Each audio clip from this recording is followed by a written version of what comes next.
योगी सरकार के आने से इस सरकार में तो बहुत सुविधा है। फसल बीमा का भी लाभ मिल रहा है। विकास भी हुआ है, बहुत आसानी से यंत्र मिलने लगे हैं।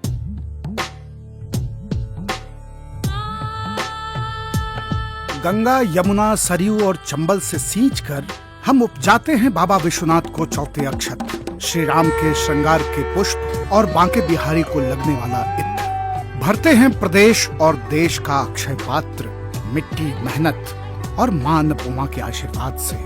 हम गंगा पुत्र हैं। श्रम से सींचते हैं 9 जलवायु वाला एक विशाल प्रदेश और उसकी सैकड़ों फसलें, ताकि 75 जिले और लगभग 25 करोड़ लोग कभी भूखे न सोए। अन्नदाताओं की इस कहानी को, उनकी चुनौतियों, उम्मीदों और उपलब्धियों को जानने, समझने और बताने दिखाने आ रहा है किसान कारवां।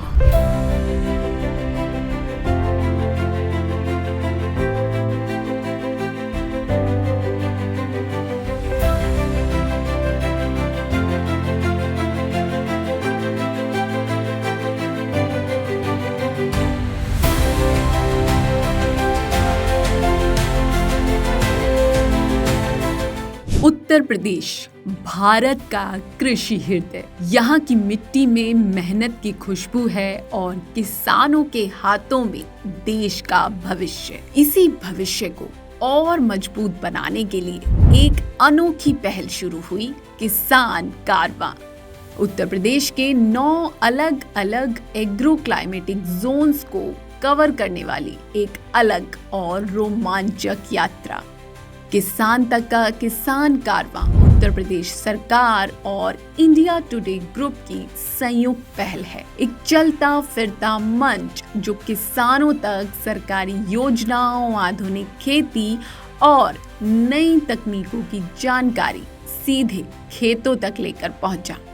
किसान कारवां के पहले जोन में हम पहुंचे सेंट्रल वेस्टर्न प्लेन। यहाँ 7 जिलों अमरोहा, संभल, बदायूं, अलीगढ़, हाथरस, कासगंज और एटा के 35 गांव से गुजरते हुए हमने तय किया 650 किलोमीटर का सफर और हमें मिले 10,000 से भी ज्यादा किसान, जिन्होंने किया एक दूसरे से और किसान कारवां के मंच पर पहुंचे एक्सपर्ट और वैज्ञानिकों से सीधा संवाद।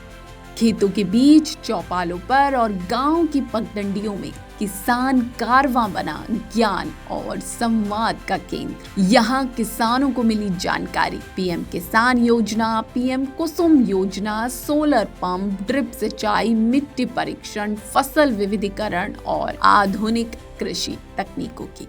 शाम के समय पे, दोपहर के बाद में, मतलब 12-1 बजे के बाद जब वो पोस्ट हट जाती है आपकी, उस समय पे आप छिड़काव कर देंगे और छिड़काव के समय जब आप करेंगे तो उसमें कोई भी शैम्पू या सर्फ थोड़ा सा जरूर मिला ले। स्टिकर का काम करेगा। बाजार से लाएंगे वो पैसा लेगा आपको, ये सस्ते में काम हो जाएगा आपका। हमारे यहाँ कृषि विज्ञान केंद्र पर आप आइए, इसी तरह के प्रशिक्षण होते हैं। 1 दिन का प्रशिक्षण, 3 दिन का प्रशिक्षण, 21 दिन का भी प्रशिक्षण। जब इस तरह के आप प्रशिक्षण लेंगे, आपको धीरे धीरे ये तकनीकी जानकारियाँ मिलेंगी। अप्रैल से ध्यान करना है कि योजना आनी है, उसका भी चयन हो चुका है। तीसरी योजना है जो प्रत्येक साल आती है, ये तीसरी योजना है स्वदेशी गौ संवर्धन योजना। ग्राम पंचायत कनोबी का ही किसान नहीं, पूरे भारतवर्ष का किसान धनवान होगा और अपने आप में सशक्त होगा। अगर हम 4 किलो नाइट्रोजन लगा रहे हैं तो 2 केजी हम जो है फास्फोरस का प्रयोग करें और 1 केजी जो पोटास का प्रयोग करें। इससे हमारी जमीन का जो मृदा है, जो स्वास्थ्य है, जीवांश है, बरकरार बना रहेगा। इसको आप यूरिया में मिलाकर ना फेंकें, क्योंकि यूरिया में मिलाकर फेंकने से इसकी काम करने की एफिशिएंसी कम हो जाएगी और जिस तरह के रिजल्ट आपको मिल रहे हैं वो रिजल्ट आपको नहीं मिल पाएंगे। मिट्टी का अगर स्वास्थ्य हमारे ठीक है तो बाकी चीजें, उसमें अच्छा बीज डालेंगे तो अच्छा बीज उपजेगा, अच्छा प्रोडक्शन देगा। इस कार्यक्रम के माध्यम से किसानों को नई तकनीक, जो नई तकनीक आ रही है, नई प्रजातियां आ रही हैं विभिन्न फसलों की, अभी आगामी जायद सीजन में निःशुल्क उर्द, मूंग और मूंगफली का मिनी किट वितरण किया जाना है। उसके लिए किसानों को बुकिंग करानी है, जिसकी जानकारी किसानों को दी गई है। विभिन्न प्रकार के कृषि यंत्रों की इस समय बुकिंग चल रही है, उसकी जानकारी दी गई है।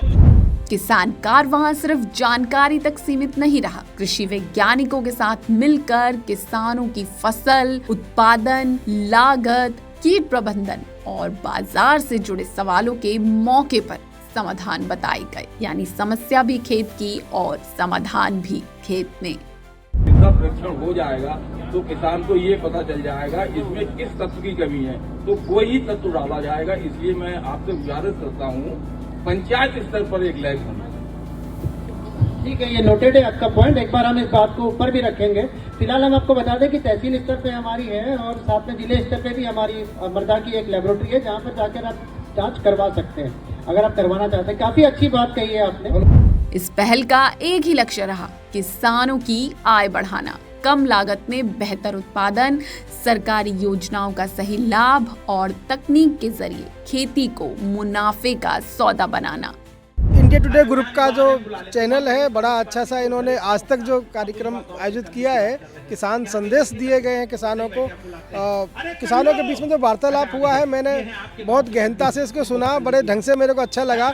और जो विषय है इनका बहुत ही महत्वपूर्ण विषय है, जो आज की जो वर्निंग टॉपिक चल रहा है किसानों के बीच में, कि किसान भाई संतुलित मात्रा में खाद का प्रयोग करें, मृदा परीक्षण के आधार पर खाद का प्रयोग करें, अपने जो उत्पादन की लागत को उसको कम करें, तभी किसानों की आय दुगनी हो पाएगी। योगी सरकार के आने से, जब से 17 से योगी सरकार आई है, ये बहुत बड़ी खुशहाल और चैन की नींद सो रहे हैं, कोई परेशानी नहीं है। पहले बहुत परेशानियां थी, पहले यानी आसानी से मिलती भी नहीं थे यंत्र।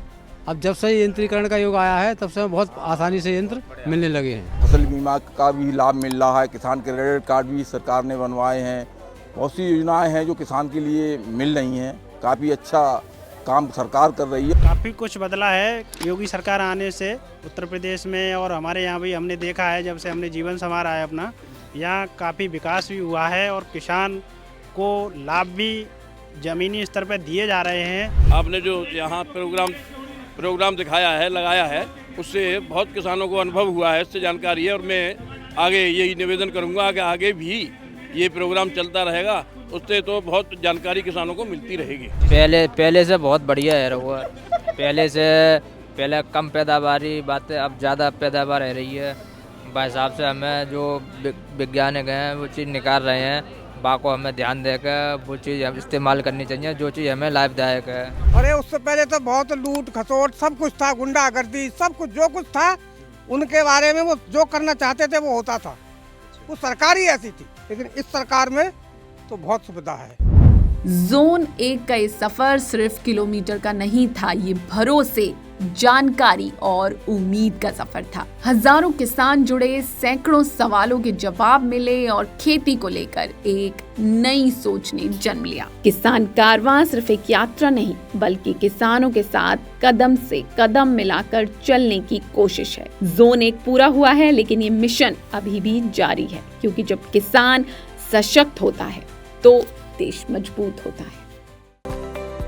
किसान तक का किसान कारवां, क्योंकि खाना है तो उगाना है।